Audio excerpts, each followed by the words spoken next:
ಒಮ್ಮೆ ಕತ್ತೆ ಹಾಗೂ ಹುಲಿಯ ಮಧ್ಯೆ ಹುಲ್ಲಿನ ಬಣ್ಣದ ವಿಚಾರದಲ್ಲಿ ಜಗಳ ಆಗುತ್ತೆ. ಕತ್ತೆ ಹೇಳುತ್ತೆ ಹುಲ್ಲಿನ ಬಣ್ಣ ನೀಲಿ ಅಂತ. ಆಗ ಹುಲಿ, ನೀನೇನ್ ಹೇಳ್ತಾ ಇದ್ದೀಯಾ? ಹುಲ್ಲು ಹಸಿರಾಗಿದೆ, ಹುಲ್ಲಿನ ಬಣ್ಣ ಹಸಿರು. ಈ ಚರ್ಚೆ ತುಂಬಾ ದೊಡ್ಡ ಮಟ್ಟಕ್ಕೆ ನಡೆಯುತ್ತೆ. ಕೊನೆಗೆ ಇದಕ್ಕೊಂದು ತೀರ್ಮಾನ ಆಗಬೇಕು.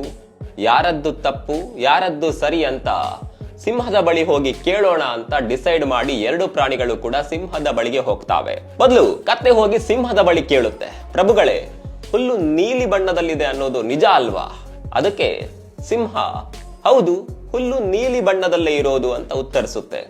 ಸಿಂಹ ಹೀಗೆ ಹೇಳಿದಾಗ ಖುಷಿ ಪಟ್ಟಂತಹ ಕತ್ತೆ, ಹುಲಿ ನನ್ನ ಮಾತನ್ನ ಒಪ್ತಾ ಇಲ್ಲ, ನನ್ನ ಜೊತೆಗೆ ವಾದಿಸಲು ಬರ್ತಾ ಇದ್ದಾನೆ, ಕಿರಿಕಿರಿ ಮಾಡ್ತಾ ಇದ್ದಾನೆ, ನೀವು ಅವನಿಗೆ ಶಿಕ್ಷೆ ಕೊಡಬೇಕು ಅಂತ ಮನವಿ ಮಾಡಿಕೊಳ್ಳುತ್ತೆ.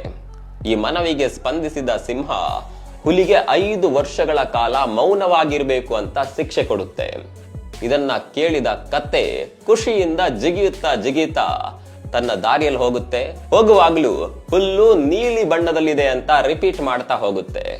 ಹುಲಿ ತನ್ನ ಶಿಕ್ಷೆಯನ್ನ ಸ್ವೀಕರಿಸುತ್ತೆ. ಆದ್ರೆ ಆ ಹುಲಿ ಸಿಂಹದ ಬಳಿ, ನೀನು ತುಂಬಾ ಜಾಣ, ಎಲ್ಲ ತಿಳಿದು ಕೂಡ ನೀನು ಯಾಕೆ ನನ್ಗೆ ಶಿಕ್ಷೆ ನೀಡ್ತಾ ಇದ್ದೀಯಾ?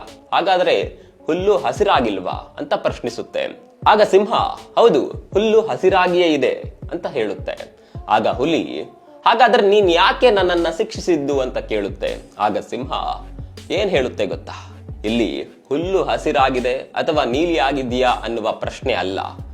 ನಾನು ನಿನ್ಗೆ ಶಿಕ್ಷೆ ಕೊಟ್ಟಿದ್ದು ಯಾಕೆ ಅಂದ್ರೆ, ತುಂಬಾ ಜಾಣ ಬುದ್ಧಿವಂತ ಪ್ರಾಣಿಯಾಗಿರುವ ನೀನು ಹೋಗಿ ಆ ಕತ್ತೆ ಜೊತೆ ವಾದ ಮಾಡ್ಕೊಂಡು ಟೈಮ್ ವೇಸ್ಟ್ ಮಾಡ್ತಾ ಇದೆಯಲ್ಲ, ಅದಕ್ಕಿಂತಲೂ ಹೆಚ್ಚಾಗಿ ಈ ಸಿಲ್ಲಿ ಪ್ರಶ್ನೆಯನ್ನ ಹಿಡಿದುಕೊಂಡು ನನ್ನ ಬಳಿ ಬಂದು ನನ್ನ ಸಮಯವನ್ನ ಕೂಡ ವೇಸ್ಟ್ ಮಾಡಿದ್ಯಲ್ಲ, ಅದಕ್ಕಾಗಿ ನಾನು ಕತ್ತೆಯ ಬದಲಿಗೆ ನಿನ್ಗೆ ಶಿಕ್ಷೆ ಕೊಟ್ಟೆ ಅಂತ ಸಿಂಹ ಹೇಳುತ್ತಂತೆ.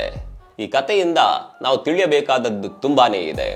ಮೂರ್ಖರ ಜೊತೆ, ಅಂಧಾಭಿಮಾನಿಗಳ ಜೊತೆ ವಾದ ಮಾಡಿದ್ರೆ ಅದರಿಂದ ವೇಸ್ಟ್ ಆಗೋದು ನಿಮ್ದೇ ಟೈಮ್. ಅವ್ರ ಜೊತೆ ವಾದ ಮಾಡೋದ್ರಲ್ಲಿ ಅರ್ಥ ಇಲ್ಲ.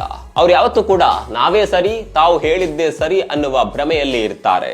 ಕಣ್ಣಿಗೆ ಕಾಣುವ ಸತ್ಯವನ್ನ ತೋರಿಸಿದ್ರು ಕೂಡ ಅವ್ರು ಒಪ್ಪೋದಿಲ್ಲ. ಹೀಗಾಗಿ ಯಾವತ್ತೂ ಮೂರ್ಖರ ಜೊತೆ ವಾದ ಮಾಡೋದಕ್ಕೆ ಹೋಗಬೇಡಿ.